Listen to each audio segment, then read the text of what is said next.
Os Ungidos, capítulo 14. O chamado de Deus aos apóstatas modernos. Através dos longos séculos, a história da vida e do trabalho de Elias tem inspirado e animado os que são chamados a ficar do lado do direito em meio à apostasia. Para nós, essa história tem um significado especial, pois ela está se repetindo. Vivemos em uma era de idolatria idêntica à que Elias viveu.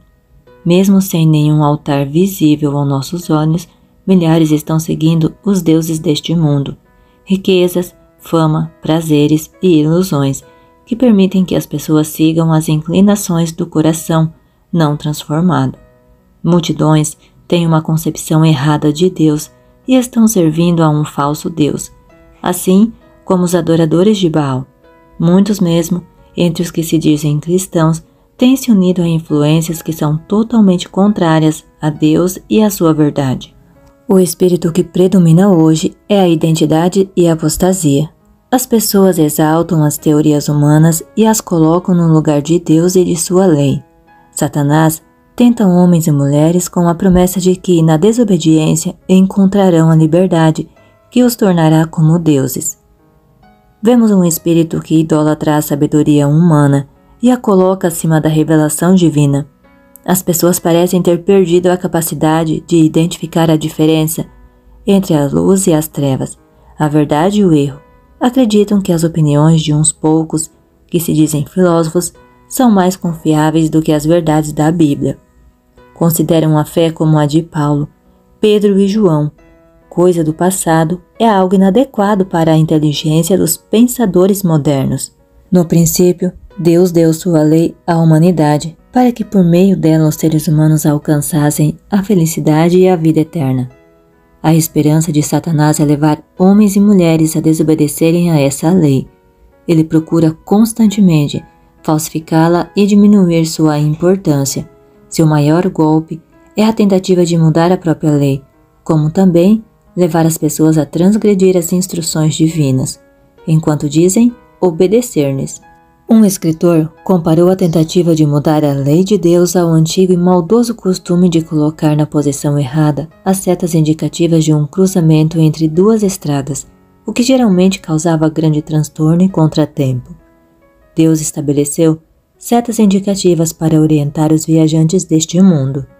A seta da obediência voluntária ao Criador aponta para o caminho da vida, enquanto a seta da desobediência indica o caminho para a morte.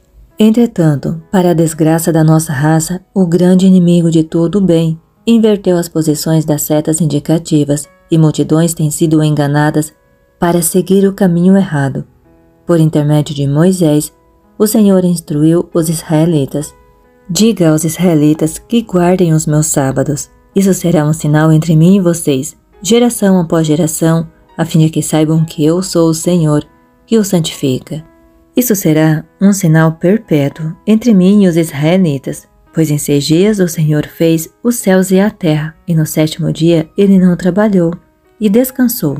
Êxodo 31, versos 13 e 17. O Senhor definiu de forma clara a obediência como o caminho para a cidade de Deus, mas o homem do pecado mudou a seta indicativa. Ele estabeleceu o falso sábado e tem levado homens e mulheres a pensar que, descansando nesse falso sábado, estão obedecendo à ordem do Criador. Quando foram concluídos os céus e a terra, Deus exaltou o 7º dia como o memorial de sua criação. Assim abençoou Deus o 7º dia e o santificou. Gênesis 2, os versos 1 a 3. No Êxodo, Deus apresentou o sábado a seu povo de forma muito distinta. No Egito, os capatazes procuravam forçar o povo a trabalhar no sábado, aumentando a quantidade de trabalho a cada semana. Mas Deus libertou os israelitas da escravidão e os levou para um lugar onde estavam livres para seguir todas as instruções do Senhor. No Sinai, o Senhor proclamou a sua lei e entregou uma cópia para Moisés em 2 tábuas de pedra, escritas pelo dedo de Deus. Êxodo 31, verso 18. Ao vaguear por quase 40 anos no deserto, os israelitas eram constantemente lembrados do dia de repouso estabelecido por Deus, pois o maná não caía no 7º dia, mas era dado em dobro no dia da preparação e conservado de forma milagrosa até o dia seguinte. O Senhor desejava que, pela fiel obediência ao mandamento do sábado, Israel sempre se lembrasse dele como seu Criador e Redentor. Enquanto guardassem o sábado com o espírito certo, não existiria idolatria entre eles. Por outro lado, se colocassem de lado as exigências dessa instrução divina, logo se esqueceriam do Criador.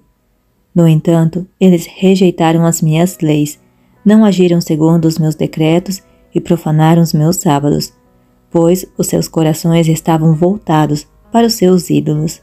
Ezequiel 20, verso 16. Chamando a atenção de Judá para os pecados que finalmente fizeram com que o povo fosse levado para o cativeiro babilônico, o Senhor declarou: Você profanou os meus sábados, por isso derramarei a minha ira sobre eles e os consumirei com o meu grande furor. Sofrerão as consequências de tudo o que fizeram. Ezequiel 22, versos 8 e 31.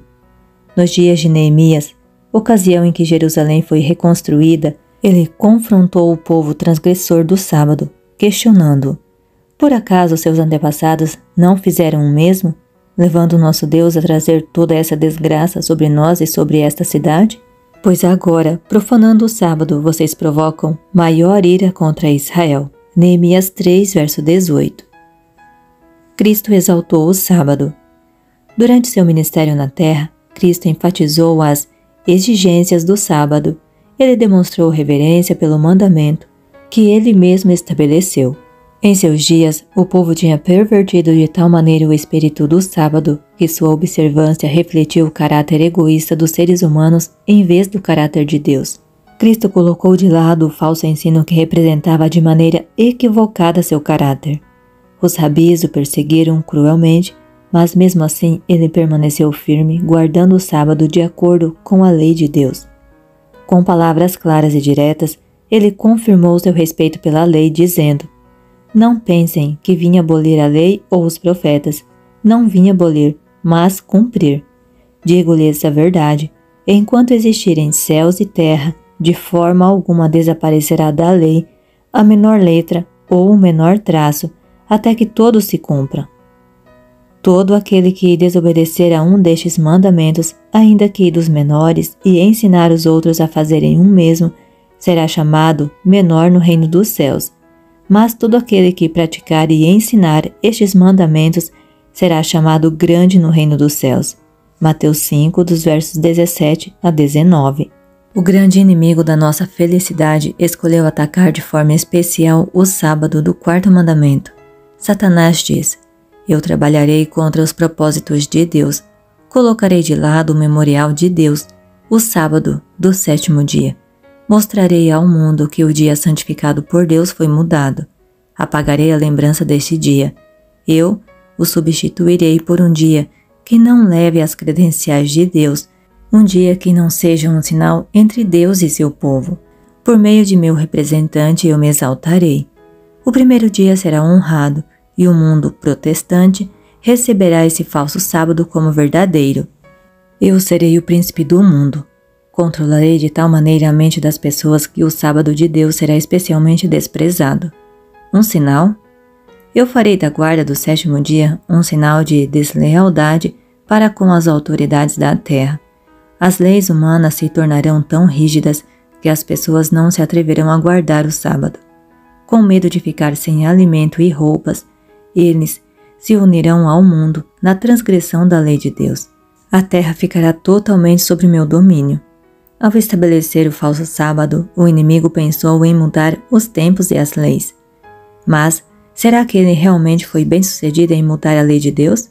Aquele que é o mesmo ontem, hoje e eternamente, declarou o seguinte a respeito do sábado: Isso será um sinal entre mim e vocês, geração após geração. Será um sinal perpétuo. Êxodo 31, versos 13 e 17.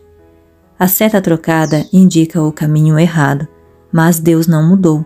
Ele é tão zeloso de sua lei hoje como era nos dias de Acabe e de Elias. Elias é necessário ainda hoje. É incrível como a lei de Deus é desrespeitada. O mundo hoje está em rebelião aberta contra Deus. As pessoas desprezam a Bíblia e odeiam a verdade. Jesus vê sua lei sendo desprezada, seu amor sendo rejeitado, seus mensageiros sendo tratados com indiferença. As pessoas não reconhecem as suas misericórdias, não dão atenção às suas advertências. O templo do coração humano está sendo profanado.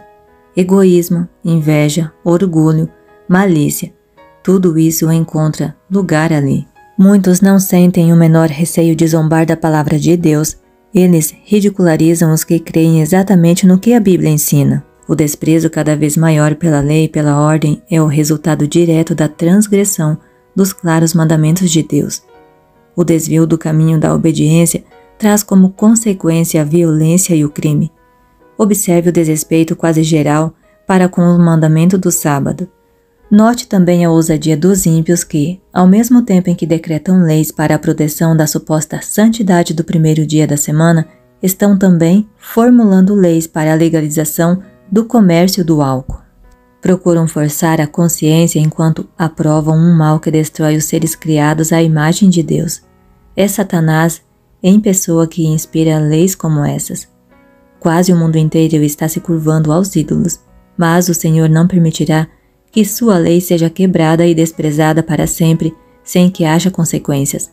A incredulidade pode ameaçar as reivindicações da lei de Deus com zombaria e desprezo.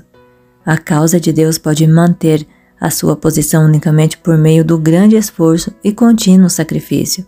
No entanto, no fim, a verdade triunfará de maneira gloriosa. Ao ser concluída a obra de Deus na terra, a norma da sua lei será exaltada outra vez. A falsa religião pode parecer prevalecer, as pessoas podem perder de vista a cruz do Calvário, as trevas podem espalhar-se sobre o mundo e o pensamento popular pode voltar contra a verdade.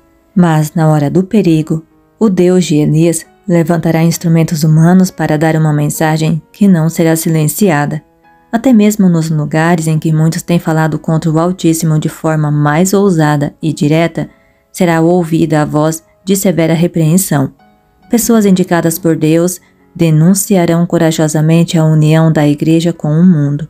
Convidarão com fervor homens e mulheres a colocarem de lado uma lei criada por homens para guardarem o verdadeiro sábado. Temam a Deus e glorifiquem-no, proclamarão a toda a nação, pois chegou a hora do seu juízo. Adorem aquele que fez os céus e a terra. Se alguém adorar a besta e a sua imagem, e receber a sua marca na testa ou na mão, também beberá o vinho do furor de Deus, que foi derramado sem mistura no cálice da sua ira. Apocalipse 14, versos 7 a 10. O mundo será convocado perante o tribunal da justiça infinita para receber a sentença. Hoje, assim como nos dias de Elias, a linha divisória entre o povo que guarda os mandamentos de Deus e os adoradores dos falsos deuses está claramente definida. Até quando vocês vão oscilar entre duas opiniões? Declarou Elias. Se o Senhor é Deus, sigam-no. Mas se Baal é Deus, sigam-no. 1 Reis 18, verso 21. E a mensagem para hoje é: caiu a grande Babilônia.